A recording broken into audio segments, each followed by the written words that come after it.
Welcome back to my channel. ముందుగా ఎలా ఉన్నారండి? అందరూ బాగున్నారా? మేమైతే బాగున్నామండి. ఇవాళ వీడియో ఏంటంటే సంక్రాంతి స్పెషల్ అండి.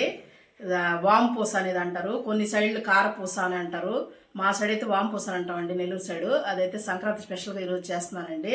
వీడియోని ఎక్కడ స్కిప్ చేయొద్దు, వీడియోలోకి అయితే వెళ్ళిపోదామండి. చూడండి, వామ్ పూసకైతే నేను ఒక బౌల్ నిండా శనగపిండి అనేది తీసుకున్నానండి. ఇది 250 గ్రామ్స్ ఉంటుంది, అంటే 1/4 కేజీ ఉంటుందండి. దీన్ని అయితే మనం జల్లెడ పట్టుకోవాలి. వామ్ పూసక అనేది మనం గొట్టంలో దిగదు కాబట్టి జల్లెడ పట్టుకోవాలండి. ఏదన్నా బరకున్నా ఏదన్నా వచ్చేస్తుంది.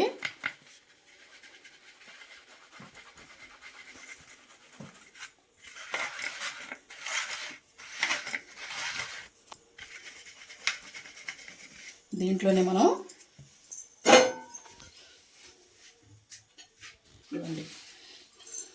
ఒక 2 టేబుల్ స్పూన్ ఉంటుందండి బియ్యం పిండి. ఎందుకంటే ఇది కంపల్సరీ వేసుకోవాలి.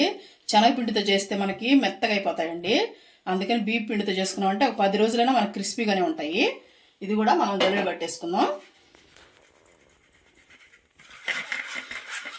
బియ్యం దాంట్లో కూడా బియ్యం పిండిలో కూడా ఏదైనా సన్నగా నూకున్నా దానికి గొట్టాలకు అడ్డం పడతాయండి. అందుకని మనం నీట్గా పట్టేసుకోవాలి.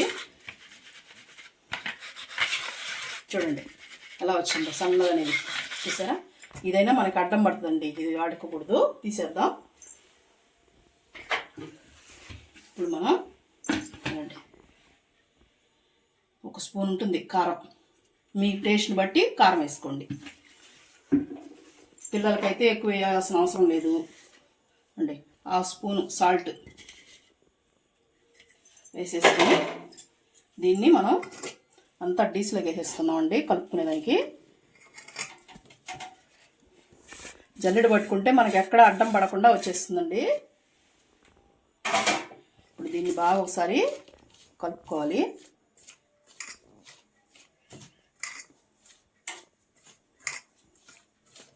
చూసారు కదా, కలుపుకున్నాక దీంట్లో వాము కూడా సన్నగా పొడి చేసుకొని వేసుకోవచ్చండి. మా ఇంట్లో వాము తినరు, అందుకని వేయలేదు నేను. మీరైతే వాము వేసుకోండి, మిక్సీలో వేసేసి మెత్తగా పొడి చేసుకున్నాక వేసి కలుపుకోండి. ఇంకా టేస్ట్ బాగుంటుంది అలాగైతే వాము వేసుకున్నారంటే. మనకంటే మా ఇంట్లో వాము యాలక్కలు తక్కువ తింటారండి మా పిల్లలు, అందుకని ఆ వాసన వస్తేనే తినమంటారు. చూసుకొని కలుపుకోండి. వాటర్ ఎక్కువ ఒకేసారి పోయొద్దు. మనకి జంతికలు వేసేదానికి మరీ గట్టిగా ఉండకూడదు, మరీ లూజ్గా ఉండకూడదు, మీడియం లాగా ఉండాలండి. దాంట్లో దిగేదానికి గొట్టాల్లోంచి ఫ్రీగా దిగాలంటే మరీ గట్టిగా ఉండింది అనుకో దిగదండి.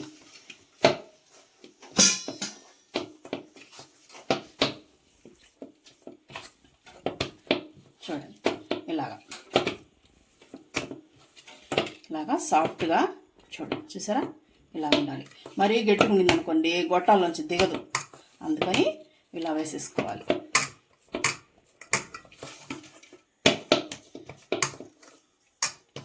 ఇప్పుడు మనం స్టవ్ అంటించేసుకొని, పిండి రెడీ అయింది కదండి, స్టవ్ అంటించేసుకొని ఆయిల్ అయితే పెట్టేసుకుందాం. చూడండి ఫ్రెండ్స్, మనం ఈ చిట్లు ఉన్నాయి కదా, సన్న పూస తీసుకున్నానండి, బిళ్ళ. చూసారా? ఇదైతే వేసేసుకొని ఆయిల్ అయితే పూసేసుకున్నాను నేను. ఇప్పుడు మనం దీంట్లోకి ఎంత పడుతుందో అంత అనేది పెట్టేసుకుందాం. తేలిగ్గానే పెట్టుకోండి. దీనికి కూడా ఆయిల్ పీస్ పెట్టేసుకున్నాను నేను. ముందు ఒకసారి చెక్ చేస్తానండి. చూడండి ఇలా వస్తుందో, చూసారా? ఇప్పుడైతే మనం ఆయిల్ హీట్ ఎక్కిందో లేదో చూద్దామండి. ఆయిల్ అయితే పొయ్యి మీద పెట్టేసుకున్నాను నేను. చూడండి, ఆయిల్ అయితే హీట్ ఎక్కేసింది. సరే, ఇప్పుడైతే మనం దీంట్లో వేసేసుకున్నాం.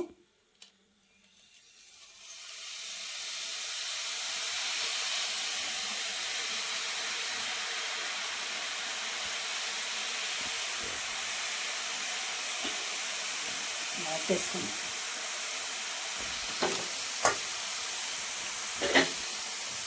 సెగ వస్తుంది కదండి, ఆయిల్ భలే సెగ. చూసారా ఇలా వచ్చేసిందో?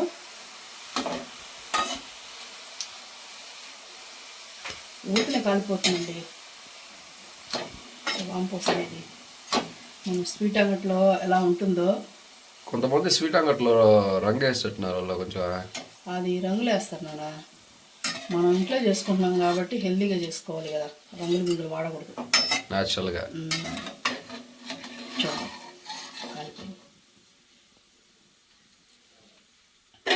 మనం ఏదైనా ఇంట్లో చేసుకుంటున్నప్పుడు కొన్ని అవాయిడ్ చేసుకోవాలి. చూసారా, షాప్లో వచ్చినట్టే వచ్చింది. వాళ్ళు ఏంటంటే కలర్ వేస్తారు కాబట్టి ఎల్లోగా కనిపిస్తుంది మనకు, అంతే. కొన్నిట్లోనే వేసుకోవాలి, అన్నిట్లో వేసుకోకూడదు ఎప్పుడు కూడా. అన్నిట్లో వేసుకుంటే వాళ్ళలాగే ఉంటుంది కదా మనకి.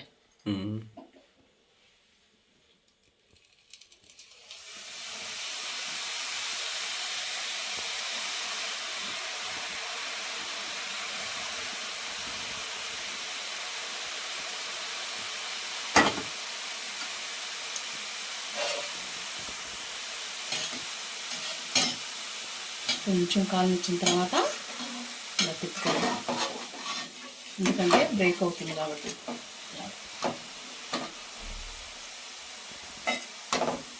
అసలు చాలా బాగుంటుంది నాన్న, 10 రోజుల పైన ఈజీగా ఉంటాయి ఇవి. మనం టైం పాస్ కాగా తినొచ్చు, ఈవినింగ్ టైం తినొచ్చు.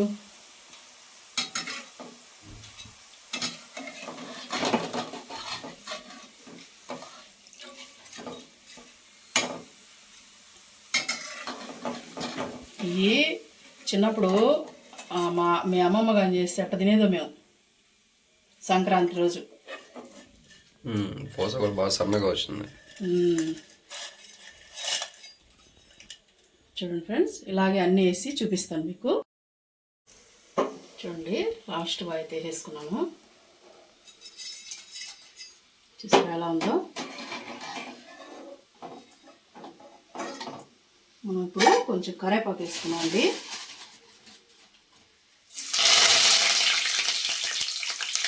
స్టవ్ ఆఫ్ వేసుకుంటున్నాను నేను. వేగిన తర్వాత కరివేపాకు మనకి కరివేపాకు వేసుకుంటేనే దానికి అందం అండి, వాంపూస అనేది.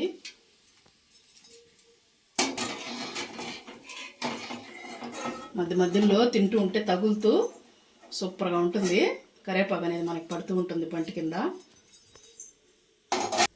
చూడండి, కారపూస అయితే రెడీ అయిందండి, వాంపూస అనేది. చూసారా ఎలా ఉందో చూడండి, ఎంత క్రిస్పీగా మనకి పొడి పొడి అయిపోతుందో చూడండి. నోట్లో వేసుకుంటే కరిగిపోద్దండి వెన్నలాగా. చూసారు కదండి, ఇవి ఇంత బాగా వేసుకోవడానికి కారణం నేను చెప్పినట్టు మీరు చేయండి. 2 స్పూన్లు అనేది బియ్యం పిండి వేసుకోండి, ఎక్కువ వేయద్దండి, మళ్ళీ గట్టి పడిపోతుంది. నేను చెప్పినట్టు కొలతలతో చేసుకోండి, బాగా వస్తుంది. జల్లెడ అనేది కంపల్సరీ పట్టుకోండి, ఎందుకంటే దాంట్లో పట్టుకుంటుంది, ముద్దల్లో దిగదు, అందుకని పట్టుకొని వేసుకోండి. మీరు వామ్ వేయాలనుకుంటే మిక్సీలో మెత్తగా పొడి చేసుకొని వేసుకోండి, అప్పుడు దిగుతుంది.